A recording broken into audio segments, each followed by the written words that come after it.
आखिर इतिहास को गलत तरीके से पढ़ा के किसको फायदा होगा? खैर, ये शायद या तो उन लोगों को फायदा हो सकता है जो अपना सच छुपाना चाहते हैं, जिन्होंने कुछ गलत काम किए हैं, या अपनी आने वाली पीढ़ी को उस सच से दूर करना चाहते हैं जो पीछे उनके द्वारा किए गए हैं, जिससे कि भारत को बहुत नुकसान हुआ है। कुछ ऐसा ही चेंजेस करते हुए आपने रिसेंटली देखा होगा कि अब हमारी एनसीईआरटी बुक्स में क्लास 8th की, 7th की और 6th की सभी बुक्स के अंदर जो है वो इतिहास को सही तरीके से अब दिखाया जाएगा, जिसमें वो चैप्टर जोड़े जा रहे हैं जो कि हमारे निग्लेक्टेड पार्ट्स थे और या फिर जो सच्चाई से दूर भी थे। इसमें एक कदम आगे बढ़ते हुए यहाँ पर एनसीईआरटी बुक्स में अब पार्टीशन के लिए कौन जिम्मेदार है उसको भी क्लियर दिखाया जाएगा। अभी तक पार्टीशन के लिए सिर्फ अंग्रेजों को कह देना दोषी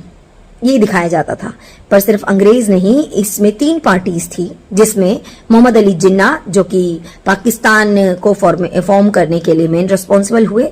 भारत और पाकिस्तान को 2 हिस्सों में तोड़ने के लिए जिन्होंने पूरा फॉर्मेट बनाया और जिन्होंने इसको इम्प्लीमेंट करवाया वो है माउंटबेटन यानी अंग्रेजों के उम्मीदवार। और तीसरा पार्ट, सबसे बड़ी पार्टी, मेन पार्टी कांग्रेस के नाते एक कांग्रेस ही रही, इसमें कोई डाउट नहीं है, क्योंकि कांग्रेस आज भी जो है ये पूछती है कि बताइए किसने सेक्रीफाइस दिया, हम ही तो थे जिन्होंने आजादी दिलाई। तो भाई जब आप ही थे तो आप ही पार्टीशन के जिम्मेदार भी थे, क्योंकि यहाँ पर ये छुपाने वाली बात नहीं है और ना ही लोग अनभिज्ञ हैं इस बात से कि महात्मा गांधी, नेहरू, जिन्ना ये लोग अंग्रेजों से बात कर रहे थे किस तरीके से डिवाइड किया जाए और किस तरह से भारत के टुकड़े किए जाएं। तो जब आपने रोल प्ले किया इसके अंदर इतना इंपॉर्टेंट, तो उसको बच्चों को पढ़ाने में आपको क्या प्रॉब्लम है? जो सच है वो सच है। अगर आप कांग्रेस एक पार्टी की तरह दूसरी पार्टियों से ये पूछती है कि तुम्हारे कौन लोग जो थे जिन्होंने अपनी जान दी आजादी के लिए, तो फिर ये सच भी पढ़ाइए कि भारत का विभाजन भी आपने ही एक्सेप्ट किया और आपने करवाया। और इस बात में कोई दो राय नहीं है कि किस तरीके से सिर्फ कांग्रेस ने अपने ही नेताओं को आगे किया हर पोस्ट के लिए, किस तरीके से मुस्लिम लीग को प्रिविलेज देती रही जस्ट बिकॉज कि कांग्रेस के जो सो कॉल्ड नेता थे वो अपनी पकड़ भी छोड़ना नहीं चाहते थे। इसमें जिन्ना जो है वो इक्वली रिस्पॉन्सिबल हैं, उनकी मानसिकता तो